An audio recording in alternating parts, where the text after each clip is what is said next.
How much money do you have? 1 lakh? 1 crore? Poor fellow. Give me some interesting figure, my friend. If you have $830 crore, you can play with a nation. Interested? Not rupees. 830 crore US dollars. I have an interesting story for you. It's not about someone else, it's about you and me. The story was happening around us. We all have played a part in the story, but we don't even know that. This story has a hero, a blood-sucking villain, a terrorist leader, and a lot of anti-nationals. This is how it happened. The villain runs a NGO which was put under the watchlist category in 2016 by the Indian government for some illegal fundings in India. This NGO was providing free legal aid for Rohingya Muslims in India. We all know how much money goes into fighting court cases. Then how come a NGO helping lakhs of illegal migrants free of cost? There must be some vested interest, right? This NGO also converts poor and innocent Hindus into Christianity. In fact, 90% of the conversions happening in India is somewhere linked to this NGO. The same NGO also filed a complaint against the Rafale deal, which we all know was a bogus case, and on 14 December 2018, Supreme Court of India gave the judgment that all the allegations were baseless. After that, the gentleman Rahul Gandhi had to apologize for his fake allegations. This NGO is getting busted every single day and falling under the watchlist category or prior permission category. This made the villain furious, and he wanted to take a revenge from the hero. He started doing his dirty works. On 5th August 2019, the Indian government rendered Article 370 ineffective, which took that special status from Jammu and Kashmir and made it equal to other states. This created restlessness in the country where the terrorists feel safe. Yes, I'm talking about Pakistan. On 22nd September 2019, Howdy Modi event took place in Houston, USA. The hero stepped on the mega stage and the stadium was filled with 50,000 people cheering on top of their voices, erupted with joy. The hero, whom we all elected as the Honorable Prime Minister of our country, Sri Narendra Bhai Modi. The very next day, on 23rd September 2019, the villain met Pakistan's Prime Minister Imran Khan in New York. This villain is no other than George Soros, who runs an NGO by the name Open Society Foundations. He is a billionaire with a net worth of 830 crore US dollars, which is more than 1/4 of Pakistan's GDP. Then both of them discussed about the Kashmir issue. Here we all have understood that all these anti-national forces are coming together because they know that India can become a superpower if it solves its internal issues. And Kashmir was a big issue for India. People like Soros doesn't want India to succeed, doesn't want India to become a superpower. Pakistan knows that their country is good for nothing. They just want to pull India down. On 27 September 2019, our Honorable Prime Minister Narendra Modi ji addressed the 74th Annual UN General Assembly session held in New York. Shortly after that, bigger Prime Minister Imran Khan addressed the same session and spewed venom against India and Indian Army, which he usually does. Modi ji took a note of it, came back to India, and after a month of planning, on 31st October, the government gave a befitting reply by declaring Jammu and Kashmir and Ladakh as two union territories.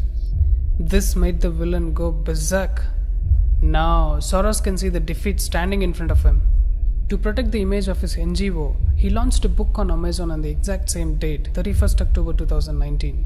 Till now, Soros had lost more than thrice to Modi ji, and he wanted a revenge. So on 24th January 2020, he gave a speech at the World Economic Forum at Davos and committed $1 billion towards fighting nationalism and nationalists. He also criticized the Citizenship Amendment Act and met Imran Khan again. Interestingly, the very next day, on 25th January 2020, videos of an anti-national, Sharjeel Imam, became viral, where he said that if 4 to 5 lakh Muslims come together, they can cut Assam from India. After 2 days, on 27th January 2020, ED found financial links with terrorist organization PFI and anti-CIA protest.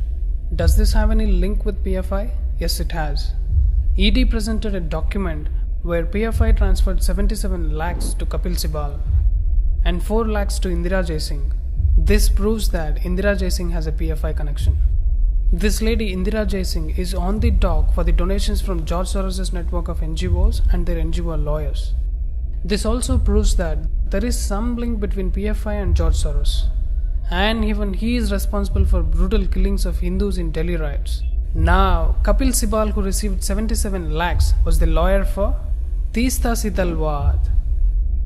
Even Indira Jaising came to rescue her in this case, which can be seen in this article.